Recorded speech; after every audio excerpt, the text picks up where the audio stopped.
മുഖ്യമന്ത്രി താനൂരിലെത്തിയ മുസ്ലിം ലീഗിനെതിരെ വലിയ വിമർശനങ്ങളാണ് ഉന്നയിച്ചത്. മുസ്ലിം ലീഗ് തീവ്രവാദ സംഘടനകളുമായൊക്കെ കൂട്ടുകൂടുന്ന അവരോട് ആലോചിച്ചിട്ടാണ് കാര്യങ്ങൾ നടത്തുന്നത് എന്നൊക്കെയാണ് മുഖ്യമന്ത്രിയുടെ വിമർശനം. അത് പറയേണ്ട മണ്ണിൽ വെച്ച് തന്നെയാണ് മുഖ്യമന്ത്രി പറഞ്ഞത്. താനൂരിൽ മുഖ്യമന്ത്രിയുടെ വാക്ക് അറം പറ്റിയ പോലെയാണ്. കാരണം 2 ദിവസം മുമ്പ് താനൂർ MLA പറഞ്ഞിരുന്നു, ലീഗിനെതിരായി ഞങ്ങൾ എല്ലാവരുമായിട്ടും കൂട്ടുകൂടിയിട്ടുണ്ട്. അത് SDPIയുടെ ഭാരവാഹികൾ കഴിഞ്ഞത് മറക്കരുത് എന്ന് പറഞ്ഞപ്പോഴാണ് അതിന് മറുപടിയായിട്ടാണ് അദ്ദേഹം അവിടെ താനൂർ MLA അങ്ങനെ സമ്മതിച്ചത്. അപ്പോൾ താനൂരിലൊക്കെ എല്ലാവരുമായിട്ടും കൂടി ആ വോട്ടൊക്കെ വാങ്ങി ജയിച്ച് അതേ മണ്ണിൽ വന്ന് അതിനൊക്കെ എതിർത്ത് ജയിക്കുകയും തോൽക്കുകയും ഒക്കെ ചെയ്തുകൊണ്ടിരിക്കുന്ന ലീഗിനെ പറ്റി പറയുമ്പോൾ കേൾക്കുന്ന ആളുകൾക്ക് പറയുന്ന വാക്കും ചെയ്യുന്ന പ്രവൃത്തിയും തമ്മിലുള്ള വ്യത്യാസം നല്ലപോലെ മനസ്സിലാവും. പറയുന്നത് മുഖ്യമന്ത്രിയാണെങ്കിലും ശരി, കാര്യം ജനങ്ങൾക്ക് ബോധ്യമാകുന്നുണ്ട്.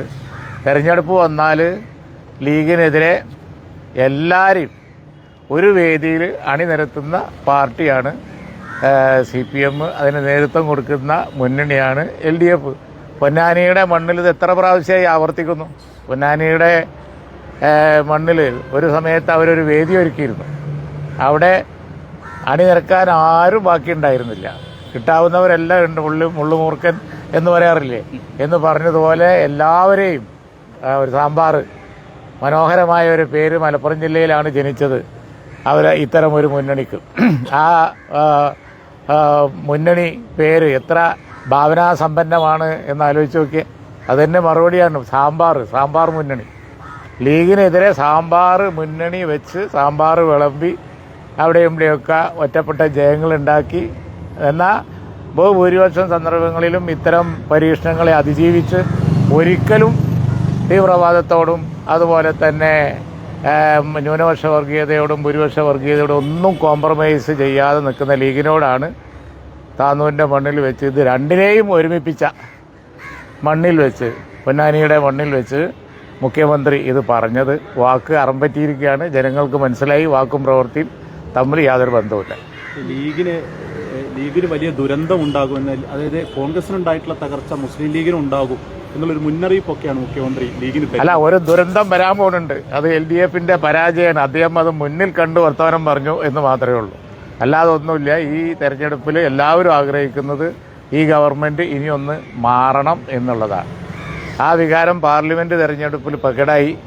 മലപ്പുറം ജില്ലയിലാണെങ്കിൽ ഇപ്പോൾ മലപ്പുറം ജില്ലാ സെക്രട്ടറി എൻ്റെ അടുത്ത് നിൽക്കുന്നുണ്ട്. ഇപ്പോൾ നടന്ന ഉപതെരഞ്ഞെടുപ്പുകൾ, ജില്ലാ പഞ്ചായത്ത് ഉപതെരഞ്ഞെടുപ്പിൽ കഴിഞ്ഞ പ്രാവശ്യം 1000 വോട്ടിന് ജയിച്ചു കൊടുത്തിട്ടാണ് ഞങ്ങൾ 8000 വോട്ടിനാണ് ജയിച്ചത്. അവരെ 2 വാർഡ് തിരിച്ചു പിടിച്ചു. അവരെ 2 വാർഡ് ഞങ്ങൾ തിരിച്ചു പിടിക്കുകയും ചെയ്തു. ഈ സർക്കാരിനെ താഴെയിറക്കാൻ ആരുമായും കൂട്ടുകൂടുന്നാണ് PV അൻവർ പറയുന്നത്. അൻവർ പറയുന്നത് ലീഗിന് എത്രമാത്രം സ്വീകാര്യമാണ്? അല്ല, അതൊക്കെ ഇനിയിപ്പോൾ കാത്തിരുന്ന് കാണേണ്ട കാര്യങ്ങളാണ്. കാരണം എന്താണെന്ന് വെച്ച് കഴിഞ്ഞിട്ടുണ്ടെങ്കിൽ UDF ഒക്കെ ചർച്ച ചെയ്തിട്ട് തീരുമാനിക്കേണ്ട ഒരു വിഷയമാണ്. കാത്തിരുന്ന് കാണേണ്ട രാഷ്ട്രീയം മുൻകൂട്ടി പ്രവചിക്കാൻ കഴിയില്ല. അപ്പോൾ അങ്ങനെ പലതും കേരള രാഷ്ട്രീയത്തിൽ ഇനി സംഭവിക്കും. അപ്പോൾ അതിനൊക്കെ പല സാധ്യതകളും ഉണ്ട്. കാരണം എന്താണെന്ന് വെച്ചാൽ ഈ ഗവൺമെൻറ്റിൻ്റെ ഒരു കാലാവധി ആയി, ഇനി ഈ പരീക്ഷണം ഒന്ന് അവസാനിപ്പിക്കാറായി എന്ന പൊതുവികാരം സംസ്ഥാനത്ത് നിലനിൽക്കുന്നുണ്ട്. അപ്പോൾ പല സംഭവവികാസങ്ങളും ഉണ്ടാവും. ഈ നേരത്തെ പലപ്പോഴും മുസ്ലിം ലീഗിന് ഒരു മതേതര സർട്ടിഫിക്കറ്റ് നൽകാനായിരുന്നു CPM മത്സരിച്ചിരുന്നത്. ഇപ്പോൾ തുടർച്ചയായിട്ട് മുസ്ലിം ലീഗിന് തീവ്രവാദ പട്ടമാണ് ഇപ്പോൾ CPM നൽകിക്കൊണ്ടിരിക്കുന്നത്. വർഗീയത മുസ്ലിം ലീഗിനെ വിഴുങ്ങാൻ പോവുകയാണെന്നാണ് നേരത്തെ മുഖ്യമന്ത്രി പറയുന്നത്.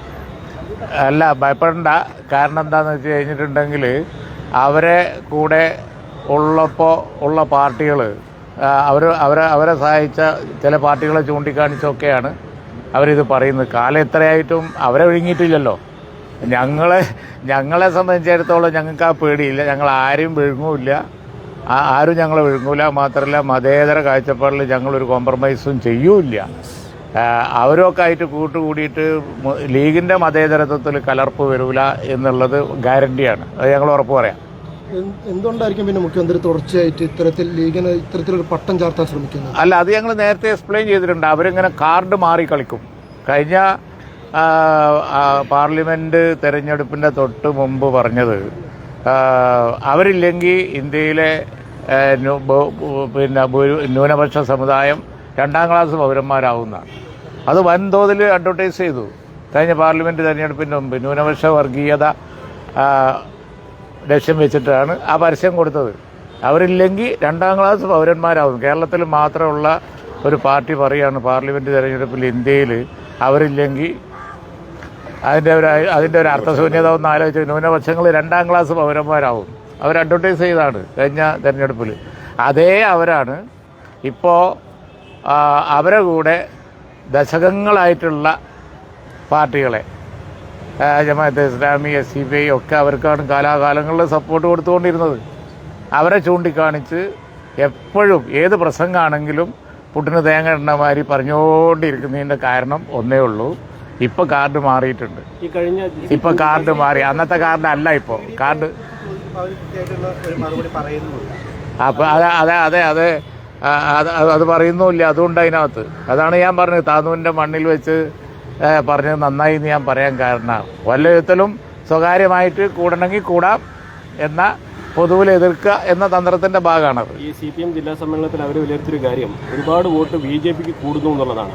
ഇപ്പോൾ ഈ ലീഗിനെതിരെ കടന്നാക്രമണം നടത്തുന്നത് ഭൂരിപക്ഷത്തിന്റെ ഭാഗത്തു നിന്നും കുറച്ച് വോട്ടുകൾ അവർക്ക് ലഭിക്കട്ടെ എന്ന ഒരു കണക്കൂട്ടലായിരിക്കും. ആണല്ലോ, അത് സാമാന്യ ജനങ്ങൾക്ക് പോലും മനസ്സിലായിട്ടുണ്ട്. ഒരു കുറഞ്ഞ സമയത്തിന് ശേഷമാണ് കാർഡ് മാറ്റിയത് എന്നുണ്ടെങ്കിൽ നമുക്ക് മനസ്സിലാക്കാമായിരുന്നു. ഇത് പാർലമെൻറ്റ് തെരഞ്ഞെടുപ്പിന് മുമ്പുണ്ടായിരുന്ന മൈനോറിറ്റി കാർഡ് പെട്ടെന്ന് മാറ്റി മെജോറിറ്റി കാർഡാക്കി മാറ്റിയപ്പോൾ ഇത് കഴിഞ്ഞ പാർലമെൻറ്റ് തെരഞ്ഞെടുപ്പിൽ അവർക്ക് വോട്ട് ചോർച്ച ഉണ്ടായി. അതുകൊണ്ടാണെന്ന് എല്ലാവർക്കും മനസ്സിലായിട്ടുണ്ട്. അതിന് വലിയ വൈദഗ്ധ്യമൊന്നും വേണ്ട. സാമാന്യ ജനങ്ങൾക്ക് മുഴുവൻ കാര്യം മനസ്സിലായിട്ടുണ്ട്. പക്ഷേ അതിനൊക്കെ അതീതമായിട്ട് തന്നെ ഒരു ഭരണവിരുദ്ധ വികാരം ഇവിടെ നിൽക്കുന്നുണ്ട്. UDFനെ ആണ് ജനങ്ങൾ കാണുന്നത്, അല്ലാതെ BJP ഒന്നുമല്ല. BJP കേരള രാഷ്ട്രീയത്തിൽ ഒരിക്കലും തന്നെ ഒരു ക്ലച്ച് പിടിക്കാൻ പോകുന്നില്ല. അവിടെ മുന്നണിയും ക്ലച്ച് പിടിക്കാൻ പോകും. പല പരീക്ഷണങ്ങളും കഴിഞ്ഞതാണ്. അപ്പോൾ അതുകൊണ്ട് തന്നെ ഇപ്പോൾ ഒരു സീറ്റിൽ ജയിച്ചു എന്ന് വിചാരിച്ച് അങ്ങനെ അസംബ്ലി സീറ്റിൽ തിരുവനന്തപുരത്ത് ഇതിനു മുമ്പ് ജയിച്ചിരുന്നല്ലോ. അതുകൊണ്ട് ആ മുന്നണിക്കൊന്നും ഒരു ഫ്യൂച്ചറില്ല. തീർച്ചയായും UDFൻ്റെ ഒരു ടൈമാണ് വരാൻ പോകുന്നത്.